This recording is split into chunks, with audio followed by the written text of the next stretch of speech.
Hello aspirants. तो हम क्या पढ़ रहे थे?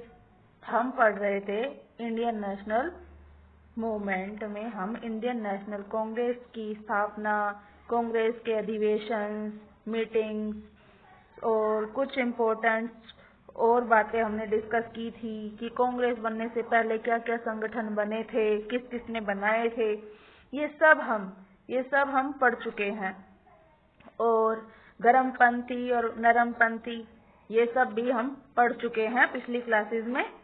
तो अगर आपको ये सब देखना है, पढ़ना है और समझना है तो आप मेरे चैनल पर विजिट करें और उन क्लासेस को जरूर समझें, क्योंकि मैंने कुछ भी रटवाने वाला कुछ भी काम नहीं किया है, सब समझाने वाला ही काम किया है। चलिए हम पढ़ते हैं। कल हमने पढ़ा था कि बंगाल विभाजन हो गया था। बंगाल विभाजन हो गया था। कब हुआ था बंगाल विभाजन? 16 अक्टूबर 1905 में हो गया था। ठीक है। और इससे पहले 7 अगस्त को किन्होंने नरम और गर्मपंथियों ने बंग भंग आंदोलन शुरू किया था। ठीक है। करने के लिए बोला था, पर फिर भी ब्रिटिश सरकार ने इनकी तरफ, ईस्ट इंडिया कंपनी वालों ने इनकी तरफ बिल्कुल भी ध्यान नहीं दिया ब्रिटिश सरकार ने कि ये बंग भंग आंदोलन कर रहे हैं। ठीक है। तो उन्होंने घोषणा तो कर दी थी जुलाई में कि हम बंगाल विभाजन करेंगे, बट बंगाल विभाजन रियलिटी में कब हुआ था? 16 अक्टूबर 1905 में, 1905 में हुआ था। ये तो सबको पता है, पर ये डेट पूछ लेते हैं DSSB वाले। तो 16 अक्टूबर याद रखना, 16 अक्टूबर को बंगाल विभाजन प्रभावी हो गया था। ठीक है। और इस दिन को क्या था? रविंद्रनाथ टैगोर के कहने पर सब लोगों ने राखी डे बनाया था बंगाल में, है ना? ये सबको याद है। तो हम इससे आगे पढ़ रहे हैं। तो बंग भंग आंदोलन का आरंभ कब हुआ था? 1905 में हुआ था, क्योंकि बंगाल विभाजन वेस्ट और ईस्ट में हो गया था। आगे बढ़ते देखो, बंग भंग आंदोलन आगे चलकर 1906 में यह आंदोलन स्वदेशी आंदोलन में मिल गया, मर्ज इनटू स्वदेशी मूवमेंट। ठीक है। स्वदेशी आंदोलन में ये मिल गया था 1906 में। ठीक है। 1906 में स्वदेशी आंदोलन कहाँ चला था? बंगाल में कौन लीड कर रहे थे? सुरेंद्रनाथ बनर्जी इसको लीड कर रहे थे। बंगाल में कौन लीड कर रहे थे? सुरेंद्रनाथ बनर्जी। ये किस लिए हुआ था स्वदेशी आंदोलन? बंगाल विभाजन के विरोध में हुआ था। बंगाल विभाजन के विरोध में हुआ था। और धीरे धीरे यह पूरे भारत में, पैन इंडिया में फैल गया। पूरे इंडिया में ये फैल गया था, पैन इंडिया में फैल गया था। देखिए कहाँ कहाँ पे किस किस ने इस स्वदेशी आंदोलन को लीड किया था। स्वदेशी का मतलब क्या होता है? स्वदेशी होता है अपने देश का, मतलब कि दूसरे देश का, ये जो ब्रिटिशर्स के सामान का बायकॉट किया था हम लोगों ने, इंडियंस लीडर्स ने, आम जनता ने। ठीक है। तो दिल्ली में कौन लीड कर रहे थे? सैयद हैदर रजा। कौन कर रहे थे? सैयद हैदर रजा कर रहे थे। रजा दिल्ली में कौन कर रहे थे? रजा। ठीक है। और पंजाब में लाला लाजपत राय। पंजाब का तो आप सबको पता ही होगा, क्योंकि लाला लाजपत राय कहाँ से बिलोंग करते हैं? लाला लाजपत राय करते हैं पंजाब से। मद्रास से कौन कर रहे थे? चिदम्बरम पिल्लई। ठीक है। और महाराष्ट्र से तिलक। ये तो महाराष्ट्र से तिलक का ही एक घर मान लो, या तिलक का ये अपना आंदोलन चलाने का एक ठिकाना था महाराष्ट्र। ये यहीं से बिलोंग करते थे, महाराष्ट्र से। तो महाराष्ट्र से कौन? तिलक। पंजाब से लाला लाजपत राय। ये सबको पता है। इम्पोर्टेंट कौन है? देखो मैंने रेड स्टार करके भी डबल लाइन कर रखी है। दिल्ली से पूछा जाता है और मद्रास से। ये 2 क्वेश्चन आए हुए हैं DSSB में। ठीक है। दिल्ली से स्वदेशी आंदोलन को कौन लीड कर रहा था? रजा, सैयद हैदर रजा। और मद्रास से चिदम्बरम पिल्लई। मद्रास से कौन कर रहा था? चिदम्बरम पिल्लई। आगे देखिए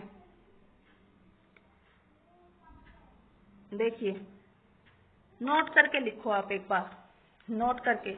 स्वदेशी आंदोलन में क्या हुआ था? स्वदेशी वस्तुओं, स्वदेशी कला आदि का प्रचार किया गया और विदेशी वस्तुओं का क्या किया गया? बहिष्कार किया गया। बायकॉट ऑफ फॉरेन क्लोथ्स और एसेट्रा एसेट्रा, ठीक है, वस्तुओं का बायकॉट किया गया। सबसे ज्यादा इम्पोर्टेंट ये इसीलिए है, बायकॉट किया गया स्वदेशी आंदोलन में, विदेशी वस्तुओं का बायकॉट किया गया। अब बायकॉट तो किया गया, सारे सामान का बायकॉट किया गया। आगे देखेंगे हम। देखो, इस आंदोलन के तहत, स्वदेशी आंदोलन में ही 1906 के तहत ही वंदे मातरम लिखा गया। वंदे मातरम रचनाकार कौन थे? वंदे मातरम का बंकिम चंद्र चटर्जी। वंदे मातरम गीत इस आंदोलन का प्रमुख गीत बन गया था, मोटो सॉन्ग बन गया था वंदे मातरम। और ये इतना ही नहीं, गीत ही नहीं बन गया था। देखो, आंध्र के डेल्टा इलाके में वंदे मातरम आंदोलन हुआ था। मतलब कि आंध्र के डेल्टा इलाके में वंदे मातरम ही आंदोलन का नाम पड़ गया। यहाँ जैसे पूरे पैन इंडिया में क्या था? स्वदेशी आंदोलन, तो आंध्र के डेल्टा इलाके में वंदे मातरम आंदोलन ही था। डेल्टा रीजन इन आंध्रा। और स्वदेशी आंदोलन के दौरान रविंद्रनाथ टैगोर ने क्या लिख दिया था? कौन सा गीत लिखा था? आमार सोनार बांग्ला, ये गीत लिखा था स्वदेशी आंदोलन के दौरान ही लिख दिया था रविंद्रनाथ टैगोर जी ने, आमार सोनार बांग्ला। ठीक है, ये जो मैंने अभी बायकॉट वाला आपको पॉइंट बताया, इसमें सिर्फ विदेशी वस्तुओं का, कपड़ों का ही बहिष्कार नहीं करना था। इसमें लोगों ने सरकारी नौकरियां भी छोड़ दी थी, सरकारी स्कूलों से भी अपना एडमिशन वापस ले लिया था, सरकारी स्कूल छोड़ दिए थे, बच्चों ने स्कूल छोड़ दिए थे, कॉलेज छोड़ दिए थे। तो अब क्या करना था? एक पूरे भारत के लिए अब एजुकेशन की कोशिश करनी थी, एजुकेशन बनानी थी। इसके लिए क्या करना था? देखिए, इसी समय क्या क्या किए गए थे?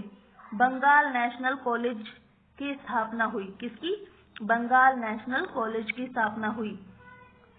प्रिंसिपल कौन बने थे यहाँ के? अरविंद घोष बने थे। कौन बने थे? अरविंद घोष, जो कि गर्मपंथी के एक मेन लीडर भी थे, अरविंद घोष। ठीक है, और क्या बना था? डाउन सोसाइटी बनी थी, डाउन सोसाइटी। और इसके हेड कौन थे? सतीश चंद्र मुखर्जी। कौन थे इसके हेड? सतीश चंद्र मुखर्जी, जिन्होंने क्या किया था? बंगाल में राष्ट्रीय शिक्षा का प्रसार किया था। बंगाल में राष्ट्रीय शिक्षा का प्रसार किया था। ठीक है, बंगाल में राष्ट्रीय शिक्षा को फैलाया था। और अवनींद्रनाथ टैगोर ने क्या किया था? भारतीय कला का विकास किया था, भारतीय कला का विकास किया था। और अजंता एलोरा के चित्रों से प्रेरणा ली थी उन्होंने, मोटिवेटेड बाय अजंता एलोरा। ठीक है, इंडिजीनियस पेंटिंग की थी इन्होंने, भारतीय कला को आगे बढ़ाया था। और क्या की थी इन्होंने? Indian society of oriental art college की स्थापना की थी रविंद्रनाथ टैगोर ने। ये कौन थे? रविंद्रनाथ टैगोर के ही घर से थे, ये उनके ही भाई लगते थे, भाई ही थे। ठीक है, रियल नहीं, बट जैसे बोल देते हैं चाचा के या ताऊ जी के, ऐसे बच्चे थे ये। और इन्होंने क्या किया था? 1905 में, इसी टाइम 1905 में जब बंग भंग हो रहा था, ठीक है, तब क्या हुआ था? भारत माता की पेंटिंग बनाई थी इन्होंने। क्या की थी? भारत माता की पेंटिंग बनाई थी। और इसी टाइम पर, मतलब कि जब ये आंदोलन चल रहा था, स्वदेशी आंदोलन, तब क्या हुआ था? अश्विनी कुमार दत्त ने स्वदेश बांधव समिति का गठन किया था। कौन सी समिति का? स्वदेश बांधव समिति। ये हर जगह पर शिक्षा का प्रचार प्रसार कर रहे थे। ठीक है, अश्विनी कुमार दत्त ने कौन सी समिति का गठन किया था? स्वदेश बांधव समिति का गठन किया था स्वदेशी आंदोलन के दौरान। ठीक है, और ये भारत में किसका प्रचार प्रसार कर रहे थे?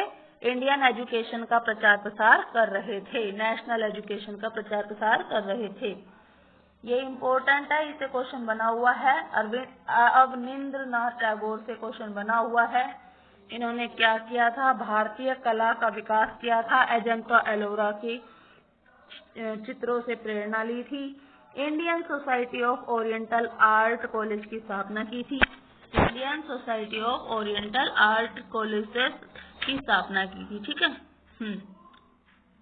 देखिए, इसमें ये लोग बोल रहे थे नरमपंथी और गरमपंथी के जो रणनीति थी, इस स्वदेशी आंदोलन की रणनीति को लेकर नरमपंथी और गरमपंथी के मध्य वैचारिक मतभेद थे, क्योंकि गरमपंथी बोल रहे थे कि ये पूरे भारत में फैलना चाहिए, बट नरमपंथी बोल रहे थे कि हमारे पास ज्यादा लीडर्स नहीं है और आम जनता हमारा साथ नहीं देगी, तो ये सिर्फ और सिर्फ बंगाल तक ही सीमित रहना चाहिए। बट गरमपंथी कह रहे थे कि नहीं, पूरा देश तैयार है, आप इस आंदोलन को पूरे देश में फैलने दीजिए। तो इससे क्या हो गया था? उनमें वैचारिक मतभेद हो गए थे। वैचारिक मतभेद हो गए थे किस किस में? मॉडरेट और एक्सट्रीमिस्ट के बीच में, नरमपंथी और गरमपंथी के बीच में। ठीक है, ideological difference between moderate and extremist.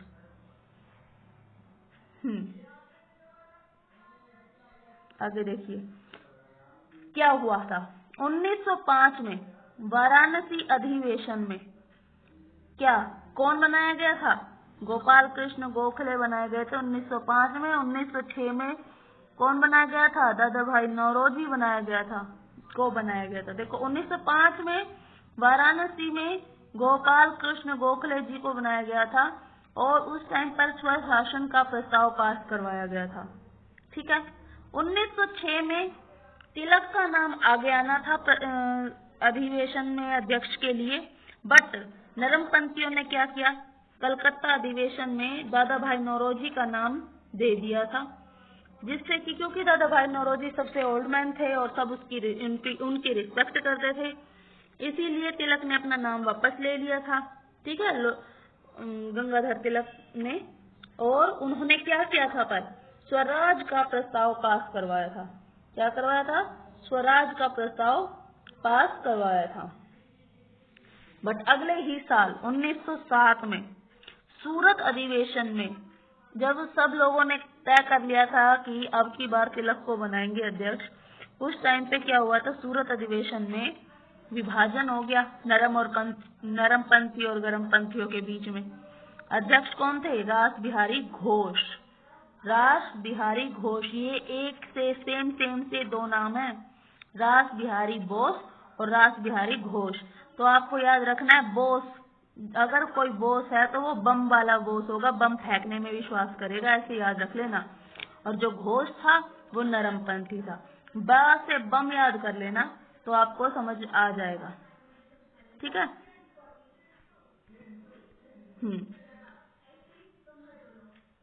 देखिए, 1905 का सूरत अधिवेशन 1907 के सूरत अधिवेशन का अध्यक्ष, प्रेसिडेंट ऑफ सूरत कॉन्फ्रेंस कौन बनाया गया था? रास बिहारी घोष बनाया गया था। ठीक है, रास बिहारी घोष जी को बनाया गया था। बट इस अधिवेशन में गरमपंथियों वालों ने, एक्सट्रीमिस्ट वालों ने 4 प्रस्ताव पास कराए गए थे। इस अधिवेशन में गरमपंथियों द्वारा 4 प्रस्ताव पास कराए गए। कौन कौन से? स्वराज, स्वदेशी, राष्ट्रीय शिक्षा और बहिष्कार। मतलब कि स्वराज का प्रस्ताव, स्वदेशी चीजों का इस्तेमाल, राष्ट्रीय शिक्षा को अपनाना है और बहिष्कार करना है बाहर की सामान का। तो इससे क्या हुआ था? नरमपंथियों और गरमपंथियों के बीच मतभेद बढ़ते रहे और इसका परिणाम यह हुआ कि सूरत अधिवेशन में कांग्रेस का विभाजन हो गया गरमपंथी और नरमपंथी में, मॉडरेट वेस्ट एक्सट्रीमिस्ट। ओके, देखिए ये मैंने आपके लिए अलग से पॉइंट आउट कर रखा है, नोट डाउन करके ये बात अपने दिमाग में बैठा लीजिए कि रास बिहारी बोस एक क्रांतिकारी राष्ट्रवादी थे, जबकि रास बिहारी घोष एक नरमपंथी नेता थे। ये मैंने आपके लिए अलग से नोट डाउन कर रखा है। ये जब रास बिहारी घोष जी जब अध्यक्षता कर रहे थे और कुछ अपना भाषण दे रहे थे, तो कहीं भीड़ में मतलब उस अधिवेशन में ही शायद गरमपंथियों में से किसी ने एक चप्पल फेंककर मारी थी, जो किसको लगी थी? फिरोज शाह मेहता को लगी थी। और उसी बीच में इनके बीच में ज्यादा लड़ाई हो गई और क्या हो गया? पुलिस को भी बुलाना पड़ा, जिस वजह से अब इनमें क्या हुआ? विभाजन हो गया था नरमपंथ और गरमपंथ के बीच में। बट क्या हुआ भाई? हर पक्ष में, हर लड़ाई झगड़े में कोई ना कोई तो समझौता कराने वाला रहता ही है। मोतीलाल घोष, ये भी घोष है, मोतीलाल घोष ने दोनों पक्षों में समझौता कराने का असफल प्रयास किया। कैसा प्रयास किया? असफल प्रयास किया। और दूसरी तरफ सूरत अधिवेशन में जो 1907 हुआ था, एक अमेरिकी पत्रकार थे, यूएसए के निवासी थे, डब्ल्यू.एच. नेविन्सन मौजूद था और वो इसका आई विटनेस बना था, इस लड़ाई झगड़े का और इस बंटवारे का प्रत्यक्षदर्शी बना था वो। ठीक है। इस अधिवेशन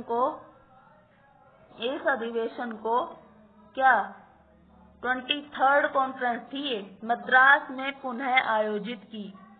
1907 में ये 23rd कॉन्फ्रेंस थी, 23वां अधिवेशन था, जिसको अगले साल 1908 में मद्रास में पुनः आयोजित किया गया। और इस सेशन का नाम भी 23rd सेशन वॉज रिकॉग्नाइज्ड इन मद्रास के नाम से जानते हैं। ठीक है। इसमें भी प्रेसिडेंट कौन बनाए गए थे? रास बिहारी घोष जी को ही बनाया गया था। और इसमें पूरी तरह से पूर्ण रूप से गरमपंथियों को कांग्रेस से बाहर कर दिया गया था। ठीक है। बट क्या हुआ? जब गरमपंथी बिल्कुल अलग हो गए, तो अब इनकी शक्ति अलग अलग हो गई, बट गई। तो तिलक जी को तो 6 साल की जेल करा दी थी, मांडले जेल में वो चले गए थे। और ये अपने लाला लाजपत राय लंदन चले गए थे। ठीक है। और जो ये थे पाल, ठीक है, विपिन चंद्र पाल, ये कहीं बिल्कुल अंडरग्राउंड हो गए थे। तो अब इनकी जो शक्ति थी खत्म हो गई थी, नरमपंथियों की भी। अब ये सरकार के पास में जाते तो इनको क्या पड़ती? डांट पड़ती कि नहीं, हम तुम्हारी कोई मांग पूरी नहीं करेंगे। उधर गरमपंथी भी कुछ करते तो उनको जेल में डाल देते सरकार। तो अब इन्होंने क्या किया था? नोट डाउन करके लिखो कि 1915 के दिसंबर में कांग्रेस के पुनर्गठन का निर्णय लिया गया था।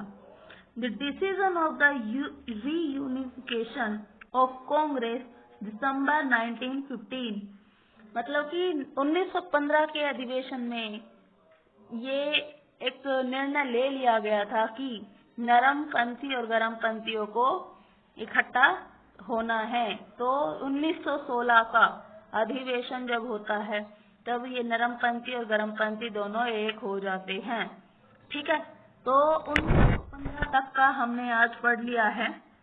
कल हम इससे आगे की सारी नॉलेज लेंगे और कल हम इससे आगे का पार्ट देखेंगे। ठीक है।